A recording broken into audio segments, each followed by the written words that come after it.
The Syncretion of Polarization and Extremes, Part 21, Spain, Unfinished Episodes, Transposing Emblem by Jazz Carl Williams.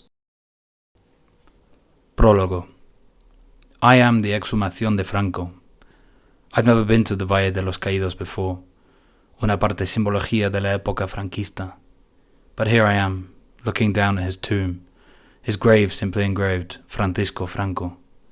Standing opposite me, la señora más franquista de España, 2018's most unpalatable television personalidad of the summer. I avoid making eye contact, but I think she's too preoccupied listening to what she thinks are the angels crying for El Caudillo. In my head, voices try to tell me their stories, in Castellano and Catalá. They form a meta-narrative of lived historical events, naming what I assume, for some reason, to be books. Ley de la Memoria Histórica, Ghost of Franco haunting Spain, Franco encara embruixa Catalunya. The voices repeat themselves. A melancholy chorus without a conductor. La Rambla de Santa Mónica, Ley de la Memoria Histórica, La calle Arco del Teatro, Franco encara embruixa Catalunya. Somebody is standing behind me. A man's voice cuts through the soundscape in my head. They shouldn't have buried me. I'm not dead. I turn. I'm suffocated by a raw, metallic smell of carmine, crimson and mahogany blood. I edge away. Reaching the open mouth of the grave, I fall backwards, and continue to fall. Through the endless darkness, I fall. I am existing between España and Catalunya, between Castellano, Catalá, and Anglés. Part 1. With a sickening jolt that jarred every bone in my body, I wake up, living that cliché so often appearing in films and literatura. The craving for café and cigarrillos compels me to live in my bed. With the first sips of a café con leche and deep drags on a cigarrillo, I start to focus on the work ahead. The translation of an artículo de arte mexicano, the depiction of casta, a hierarchical system of race classification, developed by the European elite of the 17th and 18th centuries.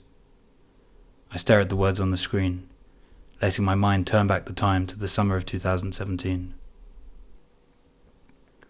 Part 2.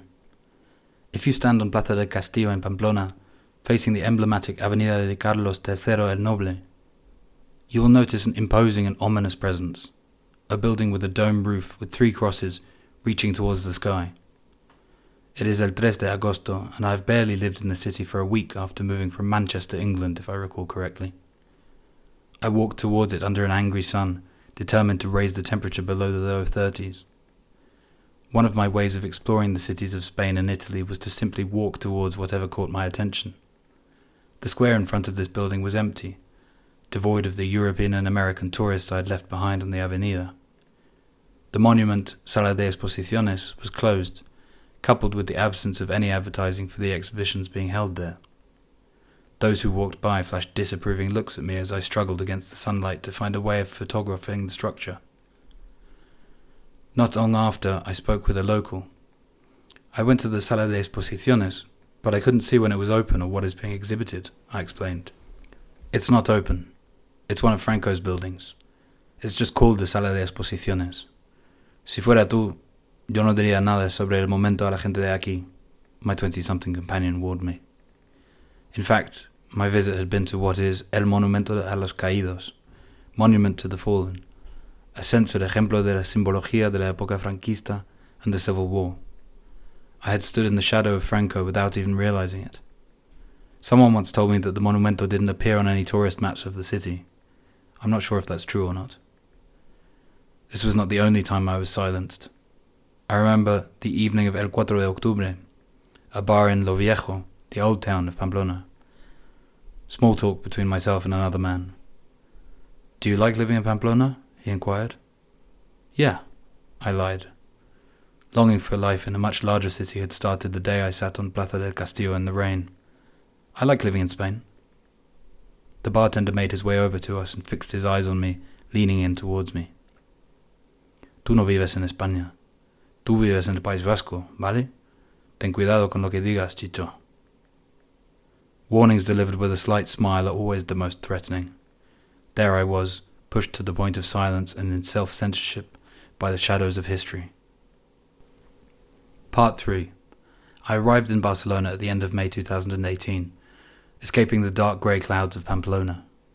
In making the decision to move, I admit to feeling a sense of trepidation. The Catalan independence referendum had occurred on the 1st of October 2017, known by the acronym 1-0, with press coverage either emphasising the authorities' use of violence against voters or the Spanish government's position on the legality of 1-0. Part 4. That recurring dream. I am at the Exhumación de Franco. This time I focus on the street names in a chorus of voices, La Calle Arco del Teatro and La Rambla de Santa Mónica. As I fall, I hold on to the words in my mind. With a sickening jolt that jarred every bone in my body, I wake up, once again living that cliché so often appearing in films and literatura. In a kind of somnambulism, I take to the streets of Barcelona. On La Rambla de Prim, I notice a crude attempt to erase the spray-painted yellow lazos, bows, a statement against el movimiento de los independentistas catalanes. I vaguely recall hearing on the news talk of ensuring neutrality in public spaces. As I pass through the Poblenou, a wind hurries premature autumnal leaves away to reveal some socio-political mathematics. Quickening my pace, I eventually arrive somewhere around La Calle Arco del Teatro and La Rambla de Santa Mónica. There is a door in front of me. I recognize it. El cementerio de los libros olvidados, a laberinto of corridors and bookshelves behind it, a place where lost, used and protected editions of all books and all genres have been consigned. I slip inside the cemetery of forgotten books. I am alone in the vast space, but not lonely. There are millions upon millions of words in which I can gain solace all around me. I could lose myself here for 1,000 lifetimes. Not long after going inside, the spines of 3 books called out to me. The original version, Som tot episodis incabats, and the translated texts, We are all unfinished episodes, somos todos episodios inacabados. I take all 3, hold them against my chest and sit down at a small table. I begin reading.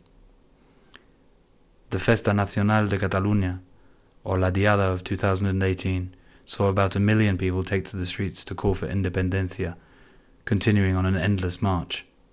I saw a river flooding the streets, a fiery flow of the red and yellow Catalan flags and the flash of white stars. La Señera Estelada. That day, the brooding grey clouds of the last week or so had been incinerated by the sun which had found its aggression once more. As I walked through El Born and around the Parc de la Ciutadella, the absence of Castellà in written protests was striking. Català and Anglès. On a street between the Parc de la Ciutadella and El Born, a line of bollards alternated between stickers in Català and Anglès. I hardly speak any Català, and become filled with anxiety and a sense of urgency to learn.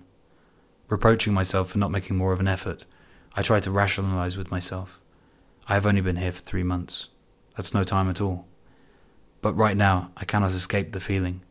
I am existing between España and Catalunya, between Castellano, Català, and Anglès. I stare at the words on the wall. Sense desobediencia no hay independencia. Without disobedience, there is no independence. Part 5. I have no idea how long I spent in el cementerio de los libros olvidados. It was dark when I left. The night could have belonged to the same day I went in, or that of uncountable days later. Exhausted, I return home. I'm so tired that I think I'll manage to fall asleep with a handful of lorazepam. And I'm right. Epilogue.